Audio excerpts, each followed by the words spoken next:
সংযুক্ত গণতান্ত্ৰিক মোৰ্চাই অহা যেটো পঞ্চায়ত নিৰ্বাচন আহিব আৰু পঞ্চায়ত নিৰ্বাচনৰ যেটো ডিলিমিটেশন প্ৰক্ৰিয়া আৰম্ভ হৈছে সেই ডিলিমিটেশন প্ৰক্ৰিয়া সম্পৰ্কে আমাৰ যথেষ্টখিনি কথা ক'বলগীয়া আছে। আমি দেখিছো ৰাজ্যত এটা চৰমভাৱে এটা বৈষম্য ৰাজনীতি আৰম্ভ হৈছে।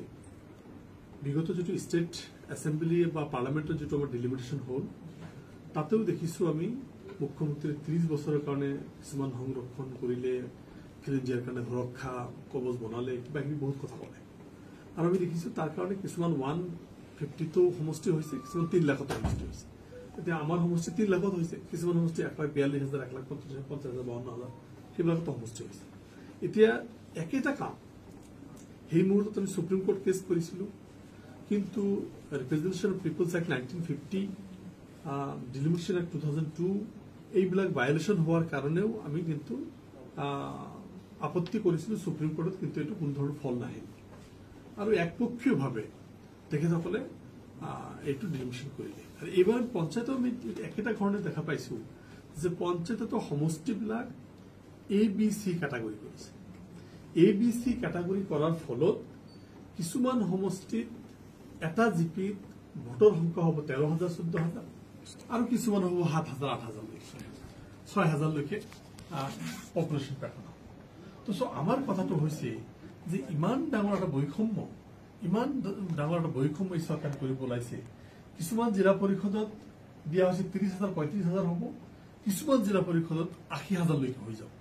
তো এই গোটেই প্ৰক্ৰিয়াটো আমি দেখিছো যে এটা ফল্টি এটা প্ৰক্ৰিয়া, এটা মানে যথেষ্ট ইয়াত কোনো যুক্তি থাকিব নোৱাৰে, অযুক্তিকৰ কিছুমান তেখেতৰ মনে সজা কিছুমান কেটাগৰাইজ কৰি কিছুমান মানুহক চৰমভাৱে ঠগন দিয়াৰ ব্যৱস্থা কৰিছে। নিৰ্বাচনী আয়োগে আমাৰ এই নিৰ্বাচনটো পাতিব ওলাইছে, এই নিৰ্বাচন ডিলিমিটেশনটো বেছ কৰিছে 2001ৰ সেন্সাস। আমাৰ কুৱেশ্যনটো হ'ল কিহৰ কাৰণ 2001ৰ সেন্সাস?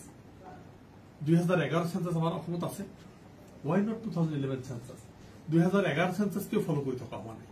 2001 চনৰ সেন্সাস কিয় যাব লাগে? 2021 চনৰ সেন্সাস ঠিক আছে, এতিয়ালৈকে পাব্লিছ হোৱা নাই, আমি ধৰিলো 21 বাদ দিওঁ, 11 দিব পাৰে।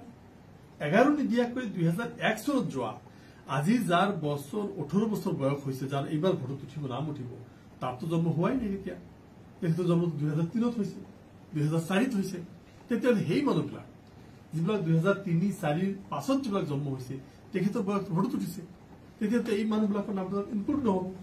তো আমি দেখিছো যে গোটেই প্ৰক্ৰিয়াটো তেখেতসকলে আকৌ এটা দমনমূলক নীতিৰে কিছুমান বিশেষ এটা জনগোষ্ঠীক টাৰ্গেট কৰি এটা সমষ্টিবিলাকৰ এটা যেটো ব্যৱস্থা কৰিব ওলাইছে, যাতে এই মাইনৰিটি মানুহবিলাকৰ পৰা সেই বিশেষ জনগোষ্ঠীৰ পৰা ৰিপ্ৰেজেন্টেশনটো কম আহে, প্ৰতিনিধিৰ সংখ্যা যাতে কম আহে, মানুহ যদি এৱাৰনেছ ভালকে হ'ব নোৱাৰে, আৰু তেখেতসকলক ফাণ্ডৰ ক্ষেত্ৰত কেনেকৈ বৈষম্য কৰিব পাৰি তাৰ কিন্তু ব্যৱস্থা এই চৰকাৰে কৰি আছে। সেইকাৰণে আজি আমি সৰ্বভাৰতীয় সংযুক্ত গণতান্ত্ৰিক মোৰ্চাই আজি আমি ইলেকশ্যন কমিশনৰক এটা ৰিপ্ৰেজেন্টেশন দিব আহিছো যে তেখেতসকলে অনতিপলমে এইটো বিবেচনা কৰক, আৰু এই ডিলিমিটেশন প্ৰক্ৰিয়াটো তেখেতসকলে অলৰেডি কি কৰি আছে, কেনেকে কৰি আছে, আমি বিৰোধী বিধায়কবিলাক নাজানো।